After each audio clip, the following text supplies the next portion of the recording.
Now, we may not have reached that stage quite yet, but I would say we are pretty darn close.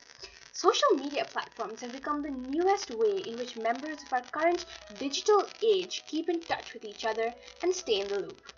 Communication has pretty much become seamless, the first steps to a digital utopia. Within the comfort of our own homes and without spending a dime, we are able to maintain constant contact. But so much so that there is no time to truly think, no time to dream. We seem to be shackled by a socially constructed obligation to stay hooked into each other's heads at all times. Taking a step back has become virtually impossible. When I go out to eat with my mom, the first thing we do is take out our phones and take a picture of our appetizers or whatever to post them on Instagram. This brings us to the central problem that I'll be talking about today. Due to the ease of social networking, personal, meaningful relationships have pretty much taken a nosedive. Did you know the average person spends 4 years of his life looking down at his cell phone? Kinda ironic, ain't it? How these touch screens can make us lose touch. But it's no wonder in a world filled with iMacs, iPads, and iPhones, so many eyes, so many selfies, not enough us's and we's. People nowadays prefer tweeting, yakking, texting, or writing on someone's wall over taking the pains to meet them in person. This new way of establishing relationships solely through social media is inhuman and illogical. The physical interaction that was once necessary for healthy relationships to thrive is being replaced by virtual interaction. According to Susan Tardanico, a Forbes magazine contributor, studies show that only 7% of communication is based on the written or verbal word. You know what the rest is? A whopping 93% is based on non-verbal body language.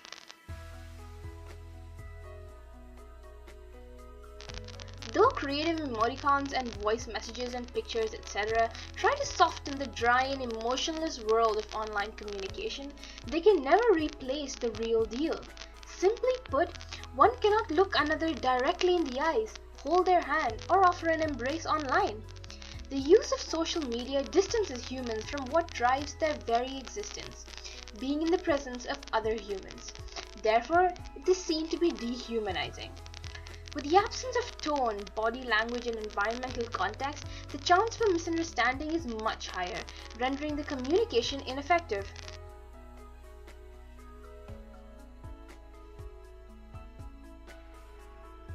In fact, mediated technology can be seen from a dystopian view because it can be detrimental to effective interpersonal communication.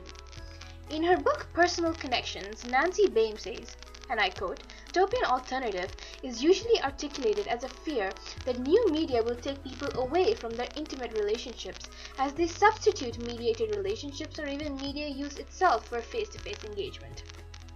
Morozov, a dystopist who studies the social and political implications of technology, mentions the term internet centrism, the belief that internet communication has the ability to change society. Now, you might think that mass public movements such as Twitter revolutions are forming some kind of global consciousness where everyone increases their civic engagement and becomes united in friendship and everyone's happy. Not so fast. Many a time, contributing factors such as the current social or political atmosphere can fuel these movements. Now, another phenomenon is slacktivism, which is growing day by day, which is simply supporting an online movement by liking a page, many a time without any idea of the actual cause or people behind it. What a stark difference this is, isn't it, to protests where people took to the streets voicing their concerns and made relationships with like-minded protesters along the way. Now, I'm certainly not implying that social media is any harbinger of doom and that we should completely remove ourselves from it. Far from it. What I suggest is moderation. Sure, you can post statuses and stalk your friends on social media platforms, but it is when that becomes your sole and only form of interaction that it raises a mighty red flag. Instead of gluing your face to your friend's avatar online ranting about your horrible day, why not go out and enjoy their company in the cozy atmosphere of a coffee shop? Or how about experiment with new music, paint a picture, give your grandmother a call and tell her how much you love her?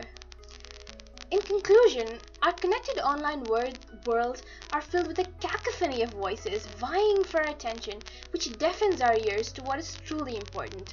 In such times, more than ever, we owe it to ourselves to simply unplug and discover which connections truly mean something.